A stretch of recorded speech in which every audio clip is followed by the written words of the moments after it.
the next form shall or will. Where to use shall and will. We are talking about shall and will. Where to use shall. First person के साथ में मैं shall का use करता हूँ. I और we के साथ में shall. अदर प्रोनाउन के साथ में will. You, he, she, it, they and name के साथ में will का यूज करता हूँ.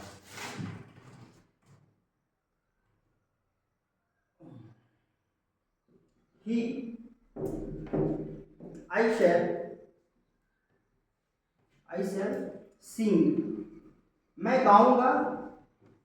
और वह he will dance. मैं पटना जाऊंगा. हम लोग पटना जाएंगे. We shall go to Patna. Go to Patna. आप you will bring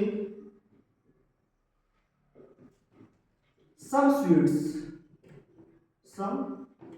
sweets from market. आप बाजार से कुछ मिठाइयाँ लाएंगे. तो अब यहाँ पे ऑब्जर्व कर सकते हैं कि आई के साथ और वी के साथ मैंने क्या यूज किया है, शैल यूज किया है. यू के साथ मैंने क्या किया है, विल यूज किया है.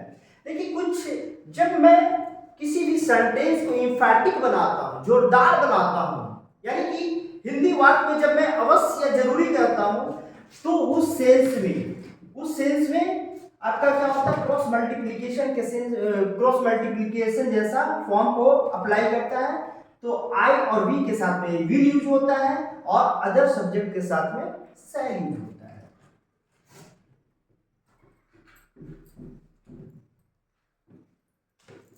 जरूरी या अवश्य के अर्थ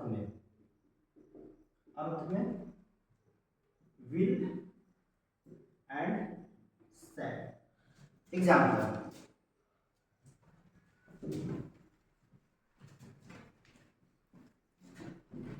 मैं देता हूं. वह अवश्य उपन्यास पढ़ेगा. he shall read novel. मैं अवश्य I will go to Patna. मैं अवश्य पटना जाऊंगा. इसका कंप्लीट सेंस क्या हो जाएगा, मैं अवश्य पटना जाऊंगा, वह अवश्य उपन्यास पढ़ेगा. Other example, you shall beat him. आप अवश्य उसे पीटेंगे. अब यहाँ पे आप शायद कंफ्यूज हो रहे हो कि अवश्य जरूरी आ रहा है तो मैं वहां पे नीड्स नहीं दूं, नेसेसरी नहीं दूं. नहीं, जब आप थर्ड पर्सन फर्स्ट पर्सन के साथ में आप जब विल का यूज करते हैं तो उसका मतलब ही क्या हो जाता है, अवश्य या जरूरी. अब जब you, he, she, it, they and name के साथ आप क्या यूज करते हैं, शैल यूज करते हैं, तो उसका मतलब ही क्या हो जाता है, जरूरी या अवश्य. यानी आप कह सकते हैं कि किसी भी हिंदी वर्ड को एम्फैटिक बनाने के सेंस में फर्स्ट पर्सन के सिंगल और प्लूरल नंबर के साथ में शैल का यूज, विल का यूज करेंगे और second person and third person के साथ में शैल का यूज करेंगे. जो हिंदी वाक्य में अवश्य जरूरी रहेगा तो हम विल का यूज करते हैं फर्स्ट पर्सन के सिंगल और प्लूरल के साथ में, और सेकंड पर्सन और थर्ड पर्सन एंड नेम के साथ में मैं शैल का यूज करता हूं.